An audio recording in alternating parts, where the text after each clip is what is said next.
Assalamualaikum warahmatullahi wabarakatuh. Kembali lagi nih ya bersama gua di channel Uke Julianto atau di channel seputar otomotif 26 ini.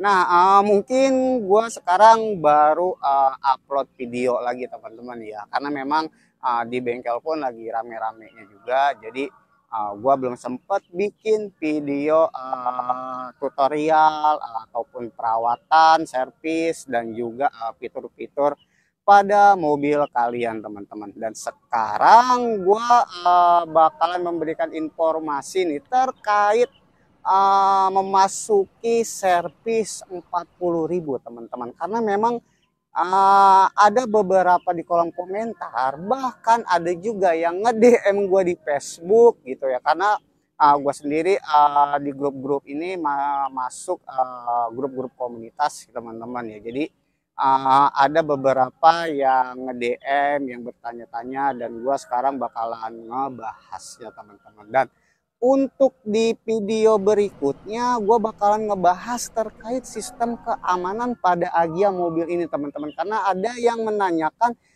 dia suka parkir di luar, dan ini pun buat kalian yang sering parkir mobil di luar atau yang parkir di pinggir jalan teman-teman.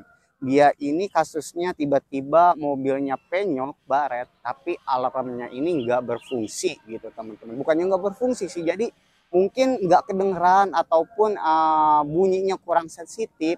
Di situ gue bakalan ngebahas, karena di mobil ini ada yang namanya modul alarm itu sendiri, dan kalian bisa menyeting dan meresetnya sendiri di rumah teman-teman, agar alarmnya ini lebih sensitif lagi buat kalian yang sering parkir di luar. Dan juga mungkin keamanan ini worth it juga ya, karena untuk setir pada Agya, dia ini nggak ada steering locknya teman-teman. Kalian pasti baru sadar ataupun bertanya-tanya ya, kenapa Agya ini nggak ada steering lock. Jadi gue bakalan ngebahas di video berikutnya. Dan buat kalian juga jangan lupa buat di like dan di subscribe, biar kalian bisa mengikuti video-video gue selanjutnya. Dan sekarang kita masuk ke pembahasan servis 40.000 Agya. Kira-kira ini budgetnya habis berapa sih bang? Dan kira-kira spare part atau komponen-komponen apa aja nih yang perlu diganti atau yang diprioritaskan ya? Karena untuk 40.000 ini banyak item ataupun komponen yang kita harus ganti teman-teman. Dan ya ada juga yang masih bisa dibersihkan. Kira-kira apa aja gitu ya. Dan buat kalian jangan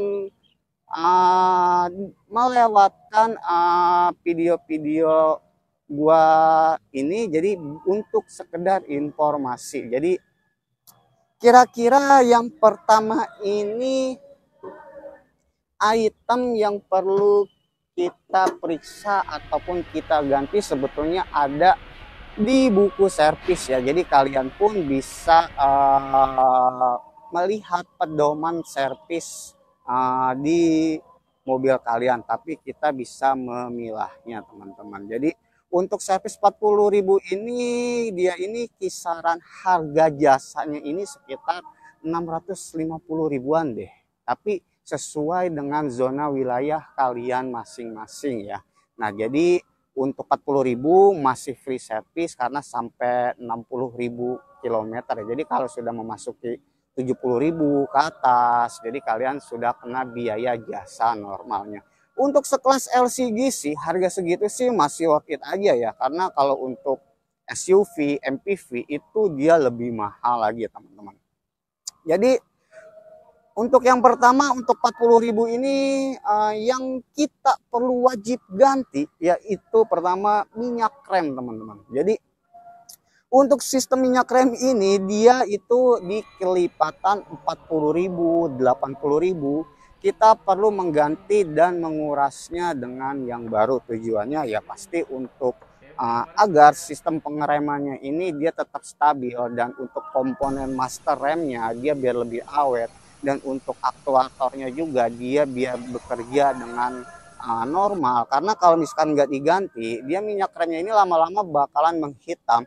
Dan untuk khusus minyak rem kalian jangan asal ganti teman-teman, Karena untuk minyak rem mobil ini ataupun yang sekarang dia ini intensitas ataupun kadarnya ini dia agak sedikit lebih tinggi ya. Dia ini bisa dibilang mereknya ini yang tipe DOT3 teman-teman. Jadi biasanya kita mengganti asal minyak rem dengan yang warna merah itu loh ya kan. Jadi kalau yang untuk warna merah dia ini bakalan merusak pinggiran-pinggiran reservoir dan juga jalur pipanya, karena semakin lama dia ini bakalan mengental. Kalau misalkan mengental, dia khawatir terjadi penyumbatan di area pipa master rem dan terutama di aktuator ABS. Jadi kalian jangan asal ganti ya. Dan untuk pergantiannya ini biasanya kita memerlukan 2 botol minyak rem teman-teman. Dan untuk harga minyak remnya itu sendiri itu satu botolnya kisaran 55 ribuan. Nah itu kalian sudah mulai menyiapkan tuh dana segitu ya selama 2 tahun, karena memang pergantiannya sampai 2 tahun aja. Dan selanjutnya air coolant ataupun air radiator.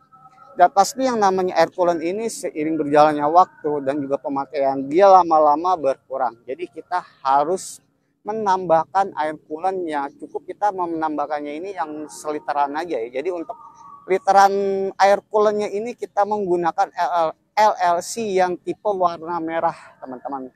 Karena memang untuk air coolantnya ini kita di bengkel resmi menggunakan yang warna merah. Jadi nggak dicampur-campur dengan yang warna hijau ataupun yang lainnya. Harganya itu sendiri pun sekitar ya 45 ribuan lah per liter.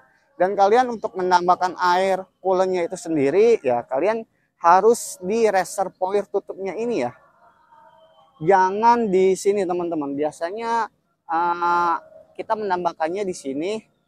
Direkomendasikan sih untuk menambahkannya itu di sini teman-teman. Jangan di situ, karena di situ ada yang namanya seal ataupun pressure valve teman-teman. Jadi kalau dibuka-buka dia itu khawatir cepat rusak ataupun ngedol gitu teman-teman ya.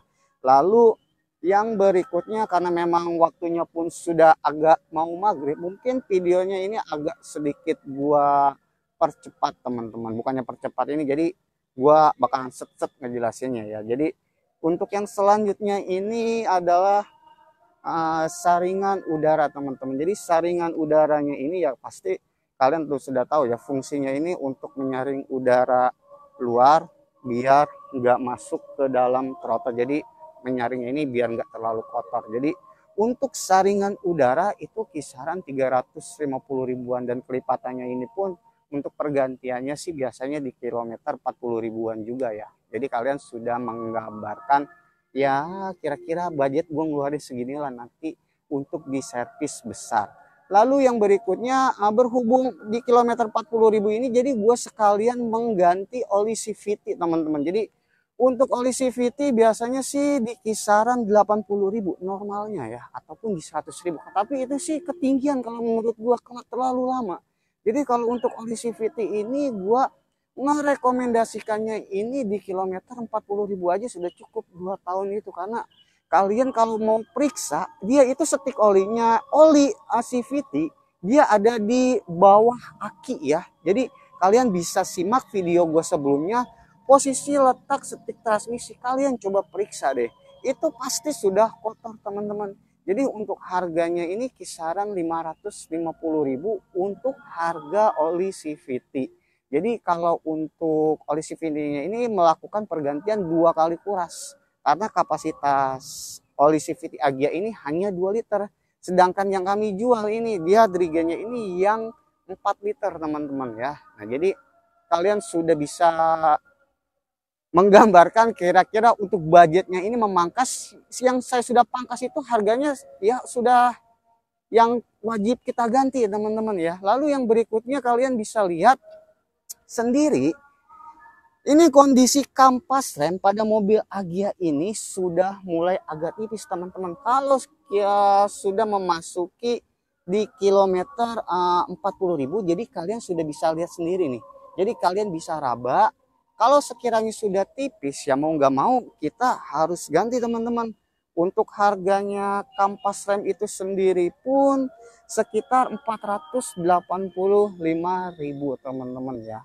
Dan bagaimana Bang kalau untuk material untuk cairan-cairan engine plus, pembersih ruang bakar, Propicar dan lainnya.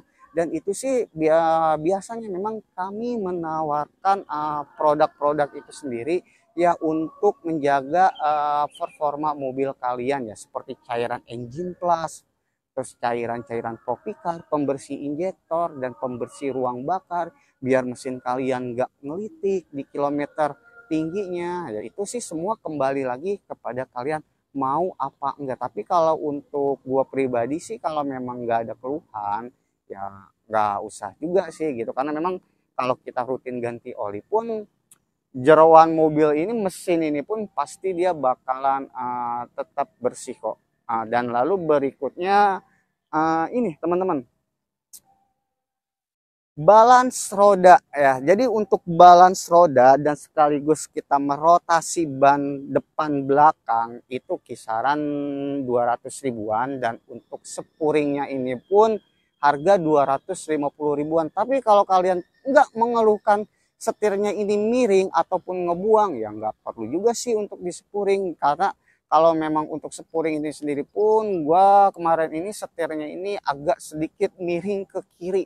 Jadi ya mau nggak mau gue harus sepuring teman-teman. Kalau misalkan nggak disepuring, khawatirnya nanti kondisi permukaan ban itu habisnya nggak merata teman-teman. Jadi buat kalian mungkin itu aja yang bisa gue sampaikan. Kalau begitu gue tutup. Wabillahi taufiq hidayah. Wassalamualaikum warahmatullahi wabarakatuh.